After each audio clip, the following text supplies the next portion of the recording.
Bapak Ibu kaum muslimin, kaum muslimat, sidang jemaah yang dimuliakan oleh Allah Subhanahu wa taala. Alhamdulillah, senantiasa kita bersyukur kehadirat Allah Subhanahu wa taala atas limpahan rahmatnya, nikmatnya, taufik, hidayah serta ma'unahnya, sehingga dengan semua nikmat-nikmat yang Allah berikan itu, alhamdulillah, kita masih kembali dapat bersama-sama hadir di rumah Allah Subhanahu wa taala untuk mengawali malam kita hari ini dengan melaksanakan salat fardu maghrib secara berjamaah. Lalu kita luangkan waktu duduk di majlis ilmu sampai nanti insyaAllah kita laksanakan salat Isya secara berjamaah. Apalagi kita masih berada di dalam bulan, salah satu bulan haram yang dimuliakan oleh Allah Subhanahu wa taala, yaitu dalam bulan Muharram. Karena 4 bulan dalam rentang 1 tahun itu adalah bulan-bulan haram. Minha arba'atun hurum, dari 12 bulan dalam 1 tahun itu kata Allah adalah bulan-bulan haram, yaitu bulan-bulan yang dimuliakan oleh Allah Subhanahu wa taala. Kata Nabi sallallahu alaihi wasallam, yang keempat bulan haram itu salah satu mutawalliyatun Zulqa'dah wa Zulhijjah wal Muharram wa Rajab Mudhar baina Jumada wa Sya'bana. 4 bulan haram itu 3 bulannya berturut-turut, yaitu Zulqa'dah, Zulhijjah dan Muharram. Sementara yang keempat dia terpisah, yaitu bulan Rajab Mudhar, Rajab yang diapit oleh bulan Jumadil Akhir dan bulan Sya'ban. Di antara makna haram atau hurum yang Allah lekatkan kepada 4 bulan sebagai bulan-bulan haram itu, Imam Ar-Razi mengatakan secara singkat makna dari hurum. Dia katakan inna ta'ata aktsaru sawaban wa innal ma'siyah asyaddu iqaban. Jadi bulan haram itu kata Imam Ar-Razi, sesungguhnya setiap ketaatan yang dikerjakan di dalam bulan-bulan haram itu aktsaru sawaban, akan dibanyakkan, dibesarkan sawabnya, ganjaran pahalanya oleh Allah Subhanahu wa taala dengan sebab kemuliaan bulan-bulan haram itu. Tetapi kata Imam Ar-Razi, sesungguhnya maksiat yang dikerjakan di dalam bulan-bulan haram, termasuk di dalam bulan Muharram ini, asyaddu iqaban, itu iqabnya, dosanya itu asyaddu, lebih keras, lebih besar ketimbang maksiat yang dilakukan di luar bulan haram. Karena itu, mumpung masih kita berada di salah satu bulan haram, bulan yang dimuliakan oleh Allah Subhanahu wa taala, mari kita ambil faidah dengan memperbanyak amalan-amalan, terutama amalan-amalan yang dianjurkan di dalam bulan Muharram yang mulia ini. Salawat dan salam buat junjungan kita Nabi besar Muhammad sallallahu alaihi wasallam.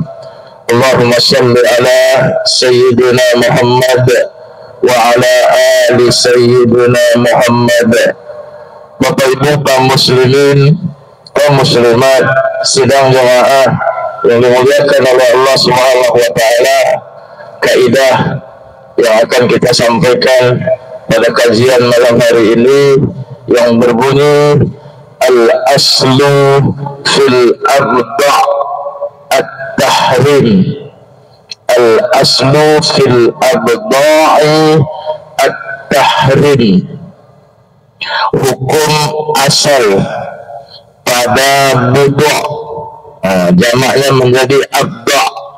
Hukum asal pada abda', kalau kita terjemahkan bisa berarti abda' itu adalah kelamin, ya, bud'un itu kelamin, seks. Kalau dikatakan al-aslu fil abda', itu berarti hukum asal pada seksual, pada hubungan kelamin. At-tahrim adalah haram. Hukum asal pada seksual atau hukum asal pada hubungan kelamin, at-tahrim adalah haram. Bapak Ibu yang dimuliakan oleh Allah Subhanahu wa taala, seksual, hubungan kelamin, dia akan menjadi halal kalau ada yang menyebabkan dia halal. Yang menyebabkan seksual, hubungan kelamin itu menjadi halal adalah yang pertama melalui akad nikah yang sah. Yang kedua, milkul yamin, hamba sahaya yang dimiliki. Ini dulu terjadi di awal Islam sebagai lanjutan dari tradisi kebiasaan orang-orang Arab dulu, karena pada masa itu masih ada yang namanya yamin, masih ada yang namanya perbudakan. Maka di dalam Al-Quranul Karim pun Allah Subhanahu wa taala mengatakan, dan ini menjadi dasar bagi kaidah yang disampaikan tadi, di mana Allah Subhanahu wa taala berfirman, A'udzu billahi minasy syaithanir rajim. Bismillahirrahmanirrahim. Walladzina hum li furujihim hafizun illa ala azwajihim aw ma malakat aymanuhum. Orang yang termasuk orang yang sukses, karena ayat ini di awalnya Allah katakan qad aflahal mu'minun, maka sukseslah, beruntunglah orang-orang mukmin itu. Siapa orang-orang mukmin yang beruntung itu?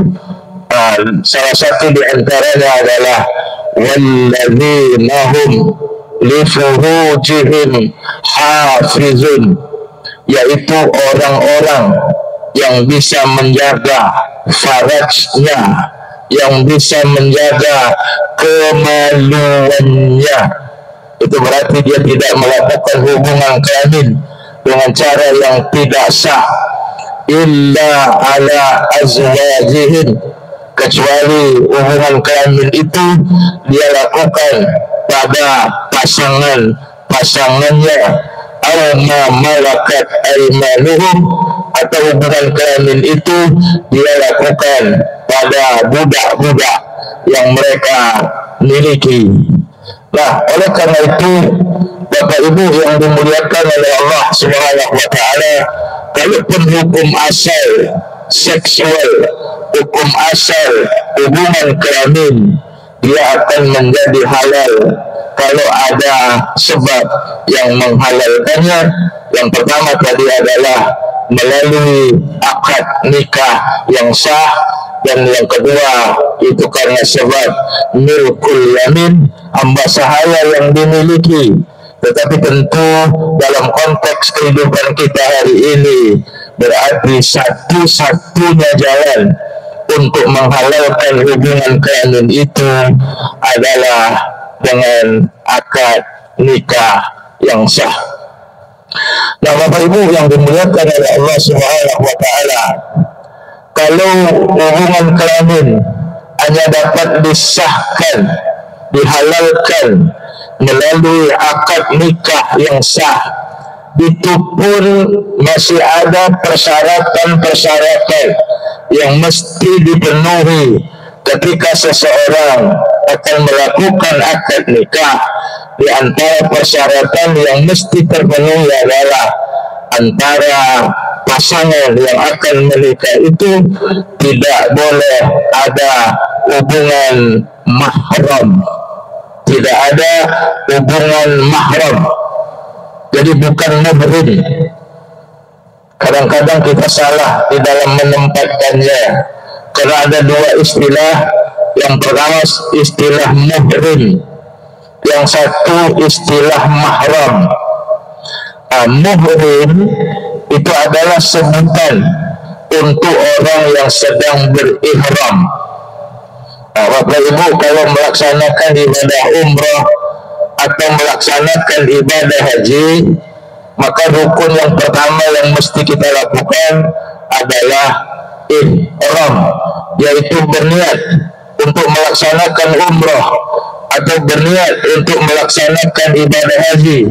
Yang niat itu kita tancapkan kita ketika berada di namanya miqat makani.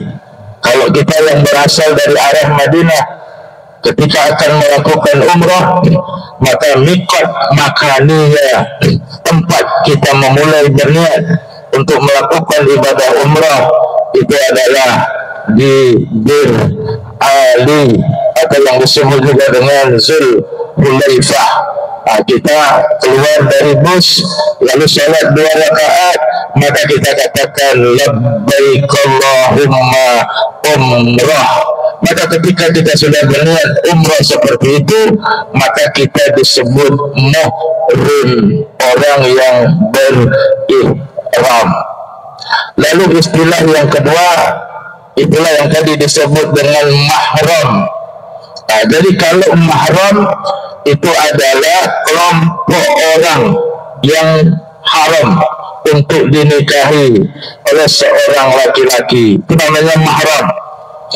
Jadi kalau saya katakan kepada saudara perempuan saya, dia adalah muhrim saya, itu tidak tepat. Karena muhrim itu tadi adalah istilah untuk orang yang berihram. Tapi yang tepatnya apa? Dia adalah mahram saya, bukan muhrim saya. Yang tepat adalah mahram. Karena mahram itu berarti orang-orang yang tidak boleh dinikahi oleh seorang laki-laki. Misalnya itu namanya mahram. Maka syarat, di antara syarat orang boleh akad nikah untuk menghalalkan hubungan kelamin tadi, itu adalah akad nikah, di mana akad nikah itu salah satu syarat yang mesti terpenuhi, bahwa di antara kedua pasangan itu tidak terikat yang namanya hubungan mahram. Bapak Ibu yang dimuliakan oleh Allah Subhanahu wa taala, di dalam Al-Qur'anul Karim paling tidak ada 3 bentuk mahram, 3 kelompok mahram. Yang 3 kelompok mahram itu memang tidak boleh dinikahi oleh seorang laki-laki. Kalau dia nikahi juga itu tidak akan halal, walaupun akad nikahnya yang memenuhi syarat dan hukumnya, tetapi perempuan yang akan dinikahinya itu tidak memenuhi karena masih ada hubungan mahramnya. Itu akad nikah menjadi tidak sah. Kalau akad nikah menjadi tidak sah, itu tetap hubungan itu menjadi hubungan yang terlarang dan dia dianggap berzina. Ada mahram yang pertama disebut dengan mahram nasabiyah, mahram yang disebabkan nasab, yang disebabkan hubungan darah. Yang kedua namanya mahram radha'ah, mahram yang disebabkan karena hubungan persusuan, itu namanya mahram radha'ah.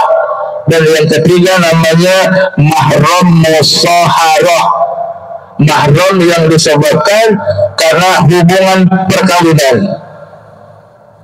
3 itu saja yang dikategorikan sebagai mahram yang seorang laki-laki tak boleh menikah, baik itu disebabkan mahram nasab, apakah disebabkan mahram susuan, atau disebabkan karena mahram musyawarah, yaitu mahram yang disebabkan karena ada hubungan perkawinan. Allah Subhanahu wa taala misalnya di dalam surat An-Nisa ayat yang ke-13, Allah Subhanahu wa taala berfirman, A'udzu billahi minasy syaithanir rajim. Bismillahirrahmanirrahim. Hurrimat 'alaikum ummahatukum. Diharamkan bagi kamu wahai laki-laki untuk menikah dengan ibu-ibumu. Ini mahram nasab. Tidak boleh seorang laki-laki menikah. Yang pertama, menikahi ibu yang melahirkan kita, terus ke atas, berarti nenek kita itu termasuk mahram nasab yang tak boleh dinikahi. Yang kedua siapa? Wabanatukum, anak perempuan kamu, anak kita yang perempuan itu tidak boleh kamu nikahi. Ini mahram nasab yang kedua. Mahram nasab yang ketiga, wa akhawatukum, yaitu saudara perempuanmu. Apakah saudara perempuanmu itu saudara kandung, seayah seibu, atau saudara perempuanmu itu seayah saja, ibunya beda, atau saudara perempuanmu itu seibu saja, ayah berbeda, itu termasuk yang tak boleh kamu nikahi. Yang ketiga dari sisi nasab. Yang keempat, tak boleh kamu nikahi dari sisi nasab, wa ammatukum. Wa ammatukum, ammahnya kamu. Ammah itu sebutan untuk saudara perempuan ayah. Itu dalam bahasa Arab, adik-beradik ayah kita yang perempuan itu panggilannya ammah. Lah, itu yang keempat. Yang kelima, wa khalatukum, khalah kamu, adik perempuan atau saudara perempuan ibu, itu namanya khalah. Kalau kita adik perempuan ayah, adik-beradik perempuan ayah sebutannya apa? Kalau saudara perempuan ibu, itu juga. Dalam bahasa Arab itu beda. Kalau saudara perempuan ayah namanya ammah, kalau saudara perempuan ibu namanya khalah. Lah, yang kelima. Lalu yang keenam, tak boleh kamu nikahi dari sisi nasab, wa banatul akhi, anak perempuan saudara laki-lakimu. Apa namanya itu? Ponaan. Yang ketujuh, wa banatul ukhti, anak perempuan dari saudara perempuanmu, juga ponaan. 7 ini sajalah Bapak Ibu yang tak boleh dinikahi seorang laki-laki dari sisi mahram nasabiyah, dari sisi mahram nasab atau mahram yang disebutkan hubungan darah. Itu berarti selain dari yang 7 itu berarti halal. Siapa selain yang 7 itu misalnya, walaupun itu adalah nasab, kerabat, dalam kaidah dikatakan kullu aqarib haramun illa arba'ah, kafi suratil ahzab. Setiap kerabat yang ada hubungan darah itu adalah haram illa arba'ah, kecuali 4 kerabat yang tidak haram untuk dinikahi, seperti yang tertuang di dalam surat Al-Ahzab ayat yang ke-50. Allah Subhanahu wa taala menghalalkan, ya ayuhan nabi wahai nabi, kami halalkan engkau untuk menikah dengan perempuan-perempuan yang tadi dihalalkan untuk kamu menikahinya, tetapi kemudian Allah katakan kami halalkan juga engkau menikah 4. Siapa? Ya, wabana tu'anik, anak perempuan ammah kamu, paman kamu, maksudnya anak perempuan pamanmu. Berarti bukan anak perempuan pamanmu itu kalau disebut ammah, anak perempuan saudara laki-laki ayah. Anak perempuan saudara laki-laki ayah, berarti sepupu. Yang kedua, anak perempuan wabanatu ammatik, yaitu anak perempuan dari saudara perempuan ayah, bako. Kalau dalam adat, kalau ayah sama ayah tak boleh. Dalam adat buka Al-Ahzab 50, halal bagi kamu nikah anak perempuan saudara laki-laki ayah, anak perempuan saudara perempuan ayah. 2 kan? Boleh. Kalau kita yang boleh yang mana? Anak perempuan dari saudara perempuan ayah, yang disebut bako, baki. Tapi kalau anak perempuan saudara ayah yang laki-laki tak boleh, sama-sama sepupu, cuman yang satu saudara ayahnya laki-laki, yang satu saudara ayahnya perempuan, sama-sama sepupu. Maka dalam agama tidak ada halangan. Yang ada halangan itu mungkin dari sisi adat. Lalu yang ketiga siapa? Yang 4 orang ini, wabanatu khalik, anak perempuan dari saudara laki-laki ibu. Ibu kita punya adik-beradik laki-laki, ada anak perempuan. Anak perempuan dari saudara laki-laki ibu itu halal untuk kamu nikahi. Yang keempat, anak perempuan dari saudara perempuan ibu, sanak ibu. Kalau kita tak boleh. Kenapa? Karena satu suku. Yang boleh cuman tadi mana? Anak mama yang bako baki. Tapi kalau anak ayah tak boleh. 4 itu dihalalkan. Ini kerabat yang boleh kita nikah. Jadi kalau itu yang tak boleh nikah itu 7 tadi. Ibu, kemudian anak perempuan, saudara perempuan ayah, saudara perempuan ibu, kemudian anak perempuan saudara laki-lakimu, kemudian yang ke-7 anak perempuan dari saudara perempuanmu. Kalau ayah sama ayah boleh, ayah satu ibu satu boleh, kalau ibu sama ibu juga boleh. Semuanya itu adalah sepupu. Tidak ada halangan untuk seorang laki-laki menikah antara satu dengan yang lain, sekalipun itu sesungguhnya adalah karib, adalah kerabat, tetapi dia dibolehkan oleh syariat untuk menikah antara satu dengan yang lain. Bapak Ibu kaum muslimin, kaum muslimat yang dimuliakan oleh Allah Subhanahu wa taala. Lalu mahram yang kedua yang disebut mahram radha'ah, mahram dengan sebab susuan. Jadi menjadi wanita yang ke-8, tak boleh kamu nikahi, tapi bukan lagi nasab, tapi karena susuan. Siapa? Wa ummahatukum minar radha'ah wa ummahatukum allazi arda'lakum.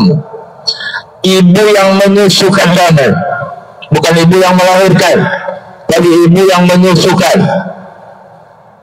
Nabi kita, Nabi Muhammad SAW itu dilahirkan oleh Siti Aminah, tetapi dia tidak disusukan oleh ibu kandungnya. Nabi Muhammad itu disusukan oleh ibu susunya, Halimatus Sa'diyah. Maka hubungan Nabi dengan Halimatus Sa'diyah itu hubungan rodoah, hubungan karena persusuan. Karena itu Nabi tak boleh menikah dengan Halimatus Sa'diyah, karena itu adalah ibu yang menyusukannya. Itu namanya mahram rodoah. Siapa lagi mahram rodoah yang tak boleh kamu nikah? Wa akhawatukum minar rodoah, yaitu saudara perempuan sesusuan dengan kamu. Kalau Halimatus Sa'diyah punya anak perempuan, itu berarti Nabi tak boleh nikah dengan anak perempuan yang Halimatus Sa'diyah. Sebab apa? Sebab itu terjadi saudara sepersusuan, berarti sudah 9. Nah, Bapak Ibu, terkait dengan mahram rodoah ini, di dalam Al-Quran disebut 2, ibu yang menyusukan kamu, saudara perempuan sesusuan. Tetapi kemudian disempurnakan oleh hadis bahwa hubungan karena susuan atau mahram susuan ini pun itu disamakan dengan mahram nasab. Nah, dalam hadis Nabi katakan ma yahrumu minar rodoh ma yahrumu minan nasab, apa yang diharamkan dalam susuan itu seperti yang diharamkan pada nasab. Sama. Siapa tadi yang nasab? 7. Ibu, anak perempuan, saudara perempuan ayah, saudara perempuan ibu, anak perempuan saudara laki-laki, anak perempuan saudara perempuan. 7. Itu pun berlaku keharaman yang disebabkan susu. Dalam Al-Quran tadi cuma 2. Kalau kalian contohkan tadi Nabi dengan Halimatus Sa'diyah, yang kedua Nabi dengan anak perempuannya Halimatus Sa'diyah. Kalau kata Nabi haram susuan itu sama dengan haram nasab, berarti ketujuh-tujuhnya. Contoh, Halimatus Sa'diyah punya saudara perempuan.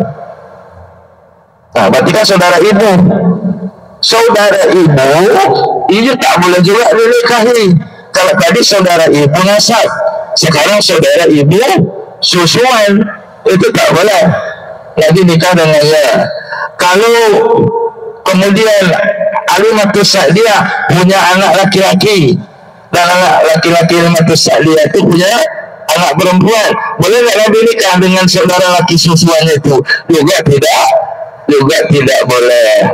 Anak perempuan Halimatus Sa'diyah itu punya anak perempuan, juga tidak boleh. Sama persis seperti yang diharamkan pada nasab, itu berlaku pada haramnya susuan. Nah, Bapak Ibu yang dimuliakan oleh Allah, mahram susuan itu baru bisa menjadi syarat mahram. Yang pertama, anak yang disusukan itu di bawah 2 tahun. Karena memang menyusu itu adalah maksimal 2 tahun.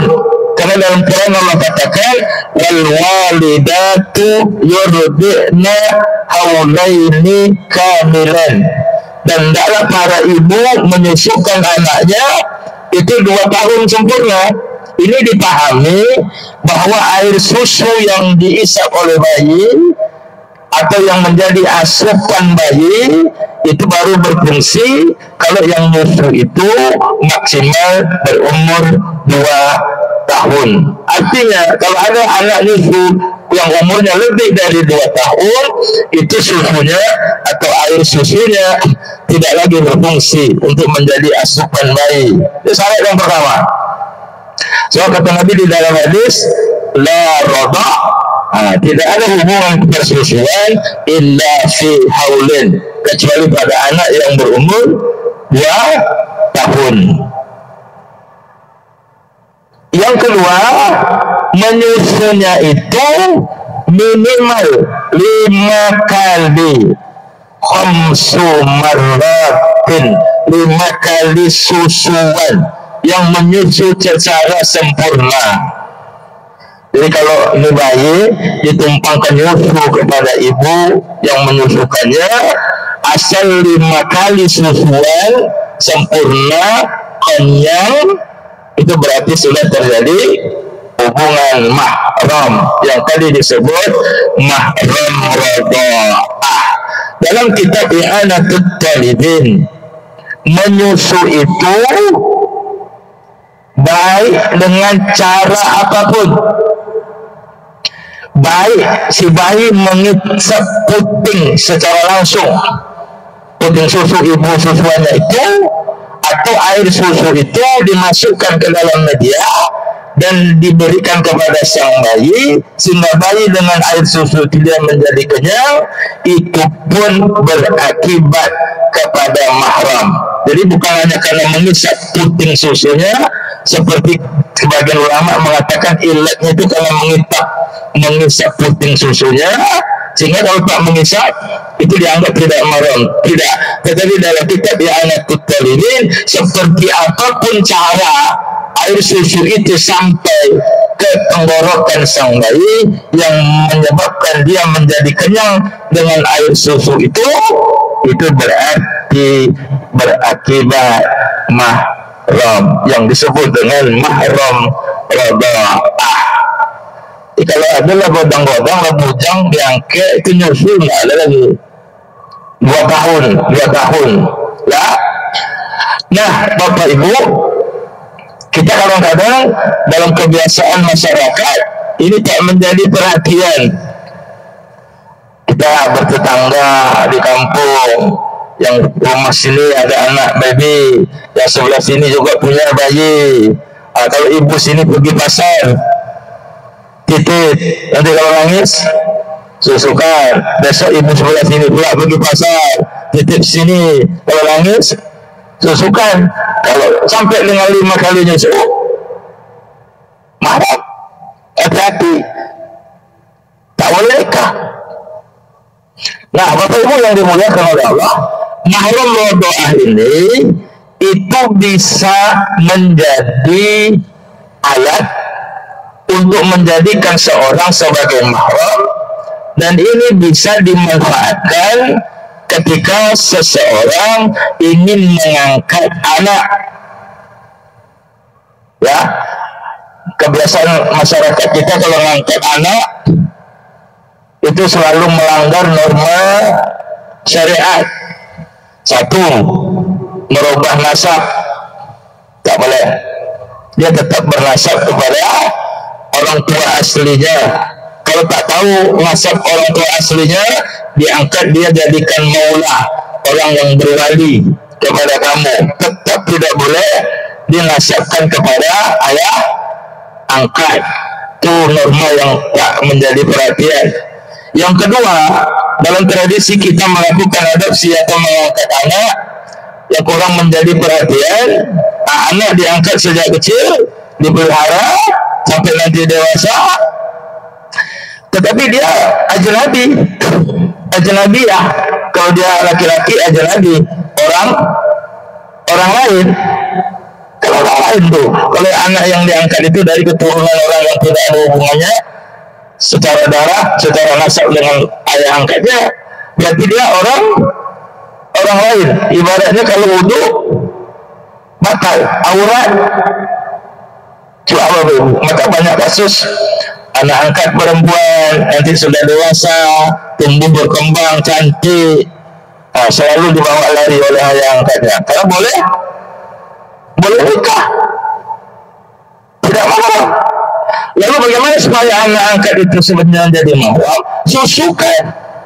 Nanti kalau dia sudah dewasa, kalau perempuan hubungan dengan ayah angkatnya mahram, kalau hubungan dengan ibunya, kalau anak angkatnya laki-laki, menjadi mahram, sekalipun mahramnya mahram susuan. Tapi kalau sudah mahram, kita boleh nikah. Soalan wudhu tak ada masalah, aurat karena dia mahram. Bagaimana caranya supaya dia jadi mahram? Susukan dengan syarat itu tadi.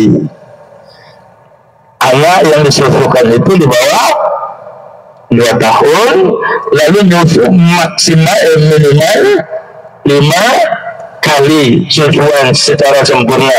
Kita ini ayah ibu yang akan mengangkat, Ini anak yang diangkat di bawah 2 tahun, tumpangkan Yusuf kemana? Bisa ke saudara ibu. Nih istri kita kalau punya adik perempuan yang sedang nyusu, susu kan? Berapa kali susu? 5. Berarti dengan ini sudah jadi dengan ini mahram. Ini dengan ini mahram. Kalau ini laki-laki, hubungan ke sini mahram. Kalau yang diangkat perempuan, misalnya, tumpangkan ke sini adik suami yang ada yang menyusu, tumpangkan, suruh dia nyusu 5 kali mahram. Dan hubungan dengan suami mahram susuan, tidak bisa ngapa-ngapa. Jadi mahram rodoah itu penting untuk dipahami, dan dia bisa dijadikan sebagai media untuk menjadikan seseorang sebagai mahram dengan syarat itu tadi, ya 2 tahun maksimal atau di bawah 2 tahun, kemudian menyusunya minimal 5 kali nyusu. Kalau kita ikut kitab I'anatul Talibin, salah satu kitab fikihnya mazhab Syafi'i, itu tidak peduli air susu itu sampai seperti apa, mau langsung diisap putingnya atau menggunakan media. Yang penting air susu itu menjadi asupan bagi sang bayi. Kalau 5 kali itu menjadi mahram. Maka ketika ada keinginan menyediakan apa yang disebut bank ASI, itu kalau di Eropa itu sudah mulai ada bank yang menyediakan air susu ibu. Dari mana dapat air susunya? Dari air susu ibu-ibu yang tak termanfaatkan, itu diambil kemudian dimasukkan ke dalam bank. Seperti kita menyediakan darah di PMI, bagi yang butuh itu bisa datang. Nah pertanyaannya, kalau ada bank ASI misalnya, kalau kita mengacu kepada apa yang dijelaskan tadi, bahwa seperti apapun cara air susu itu sampai maka akan berakibat mahram, maka melalui bank ASI itu pun kalau ada, itu tetap menjadi hubungan mahram. Jadi perlu berhati-hati, dan itu tidak sama dengan darah. Air susu tidak sama dengan darah. Kalau bapak ibu butuh darah, bapak ibu bisa ke PMI sesuai dengan golongan darah yang diinginkan. Tahu kita darah siapa? Yang punya darah itu darah siapa? Tidak tahu. Lalu kalau kita ambil, jadikan mahram? Tidak. Jadi kalau darah tak jadi mahram. Tapi kalau air susu itu jadi mahram dengan memenuhi 2 persyaratan tadi. Anak menyusu di bawah 2 tahun dan menyusu paling tidak 5 kali susuan. Itu namanya mahram rodoah. Lalu yang ketiga disebut dengan mahram musaharah. Mahram yang disebabkan karena hubungan perkawinan. Siapa? Ini menjadi wanita yang ke-9 yang disebut menjadi mahram, tak boleh dinikahi setelah 7, 9, ini yang ke-10. Tapi yang ke-10 ini siapa? Dari mahram musaharah. Siapa? Wa ummahatun nisaikum, ibu-ibu istrimu. Siapa tuh? Mentua. Saya menikah dengan seorang perempuan, maka ibunya bagi saya mertua. Mertua dari ibu dari istri saya bagi saya mahram. Mahram apa namanya? Mahram musaharah. Dari mana datangnya mahram? Karena saya nikah dengan anaknya. Karena nikah dengan anaknya itulah dia jadi mahram. Namanya mahram musaharah. Dan itu mahram mu'abbad selama-lamanya. Kalaupun saya cerai dengan istri saya itu, dia mertua saya tadi tetap menjadi mahram. Mahram musaharah yang mu'abbad selama-lamanya, saya tak boleh menikah dengannya. Berarti ada berapa? 10. Yang ke-11, wa rabaibukumul lati fi hujurikum, yaitu anak tiri. Anak tiri dari seorang istri yang kamu nikahi. Apa itu anak tiri? Anak janda. Bapak nikah dengan seorang perempuan, yang perempuan ini sudah punya anak perempuan. Nah, itu berarti kan anak tiri, anak perempuan tiri dari istri yang kamu nikahi. Tapi ada syaratnya, ya, allati dakhaltum bihinna. Anak tirimu itu menjadi haram kalau ibu yang kamu nikah itu sudah kamu campuri. Fa in lam takunu dakhaltum bihinna, kalau kamu nikah dengan janda punya anak tapi belum sempat kamu campuri, dicerai, berarti anak tiri tadi boleh. Fala junaha alaikum, maka tidak ada halangan untuk kamu menikahi anak janda itu atau anak tirimu itu. Tapi kalau sudah dicampuri, tak boleh, itu sudah menjadi mahram untuk kamu, tak boleh menikah dengannya. Lalu yang ke-12, siapa tak boleh kamu nikahi dari mahram musyawarah? Sudah. Sudah Bapak Ibu. Yang ke-12, wa halailu abnaikumul ladzina min aslabikum, menantu perempuan dari anak laki-laki kandungmu. Anak laki-laki kandung lalu punya istri, itu kan menantu kita. Kalaupun nanti cerai dia, saya tak boleh lagi nikah dengan mantu saya itu, tapi mantu dari anak laki-laki kandung. Pertanyaannya, kalau anak laki-laki angkat punya istri, cerai, itu tidak mahram bagi saya. Saya boleh nikah dengan bekas istri dari anak angkat. Itulah yang dulu diperintahkan oleh Allah Subhanahu wa taala kepada Nabi Muhammad sallallahu alaihi wasallam untuk nikah dengan Zainab binti Jahsy. Nabi punya anak angkat namanya Zaid bin Harisah. Zaid bin Harisah punya istri namanya Zainab binti Jahsy. Tetapi pernikahan Zaid dengan Zainab tidak langgeng, akhirnya cerai. Nah, setelah habis masa iddah Zainab, perintah datang, Nabi disuruh menikah dengan Zainab binti Jahsy, yang itu notabene adalah menantu, dari menantu anak angkat. Kenapa Allah suruh Nabi nikah dengan Zainab? Untuk membatalkan hukum. Hukum apa yang ingin dibatalkan? Untuk membatalkan hukum, karena orang-orang di awal Islam dulu itu menyamakan kedudukan anak kandung, kedudukan anak angkat dengan anak kandung. Itu ingin dibatalkan. Bagaimana cara membatalkannya? Engkau nikah dengan Zainab binti Jahsy, itu tanda kalau anak angkat tidak sama kedudukannya dengan anak kandung. Bapak Ibu, kena terikat waktu, insya Allah dalam kesempatan selanjutnya. Yang musyawarahnya belum selesai, ada beberapa kelompok perempuan yang kamu tidak boleh nikah karena mahram musyawarah. Mudah-mudahan saya ingat untuk bisa melanjutkannya dalam kesempatan-kesempatan yang akan datang. Saya kira itu yang bisa disampaikan dalam kajian untuk malam hari ini. Mudah-mudahan menjadi pengetahuan dan memberi manfaat untuk kita semua terkait dengan masalah mahram yang tadi kita ambil dari kaidah al-aslu fil abda at-tahrim. Hukum asal pada wudhu, hukum asal pada hubungan seksual itu adalah haram sampai ada yang menghalalkannya.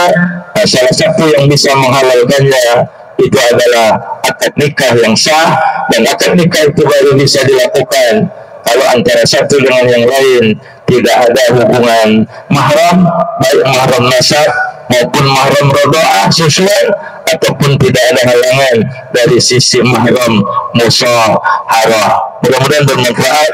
Subhanakallahumma wa bihamdik, asyhadu an la ilaha illa anta, astaghfiruka wa atubu ilaik. Wa taufiq wa hidayah. Wassalamualaikum warahmatullahi wabarakatuh.